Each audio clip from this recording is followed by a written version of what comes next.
আমাদের খুলনার মানুষের অনেক পছন্দের পিঠা কিন্তু এটা, সেই পিঠা। আসলে সেই পিঠাটা কিন্তু সবাই বানাতে পারে না। দেখেন পিঠাগুলো কিন্তু এখনো সেদ্ধ করিনি, কাঁচা পিঠা কিন্তু একদম। তো যেভাবে আমি মানে উঠাচ্ছি নামাচ্ছি, তাতে মনে হচ্ছে যে সেদ্ধ করা পিঠা, আসলে কিন্তু এখনো সেদ্ধ করিনি।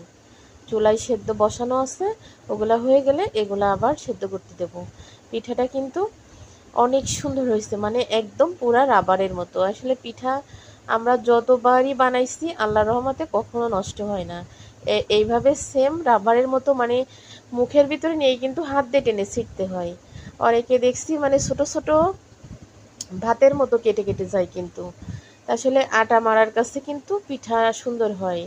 তা যদি কেউ আটা না মারতে পারেন, একটু কমেন্ট বক্সে কমেন্ট করে বলেন, শিখাই দেবো কিভাবে মারতে হয়। আর ওইখানে গরু গোশটা চড়াই দিছি, হাতে মাখায় গরু গোশ চড়াই দিছি। এখানে আসলে কড়াইটা হয়ে গেছে ছোট, যেহেতু 3 কেজি গরু গোশ, কড়াইটা অনেক ছোট হয়ে গেছে।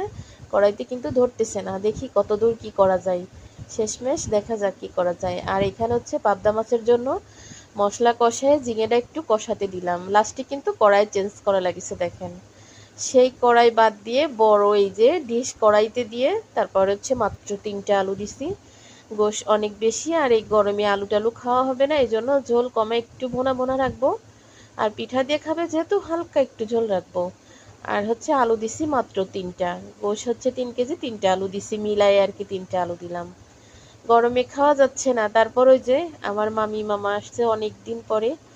আসলে যেখানে মা মেয়ের সম্পর্ক ভালো থাকে না, ভাই বোনের সম্পর্ক ভালো থাকে না, আলহামদুলিল্লাহ আমরা 6টা বোন 2টা ভাই, আলহামদুলিল্লাহ আমাদের সম্পর্ক মনে হয় মৃত্যুর আগ পর্যন্ত কোনোদিনও আলাদা হবে না। আর সেই জায়গায় মামি, ফুপু, চাচা, আলহামদুলিল্লাহ সবার সাথে কিন্তু আমাদের অনেক ভালো সম্পর্ক। কথায় আছে না, মা ভালো হলে তার সন্তানরা ভালো হয়। তা আমার মা আলহামদুলিল্লাহ ভালো বিধায় আমরা 8টা ভাই বোন সবার সাথে মিলতাল দিয়ে কিন্তু আমরা চলতে পারি। আমাদের কোনো অভাব কষ্ট উপরওয়ালা দেয়নি, শারীরিকও কোনো অসুস্থতা দেয়নি, মানসিকও কোনো অশান্তি দেয়নি। সবাই কিন্তু আমরা সব দিক থেকে আলহামদুলিল্লাহ অনেক ভালো আছি। এখনের সময়, এখনের এই খারাপ জামানায় আমরা 6টা বোন 2টা ভাই আলহামদুলিল্লাহ খুবই শান্তিতে আছি, যেটা আল্লাহর কাছে লাখ লাখ শুকর করতে হবে।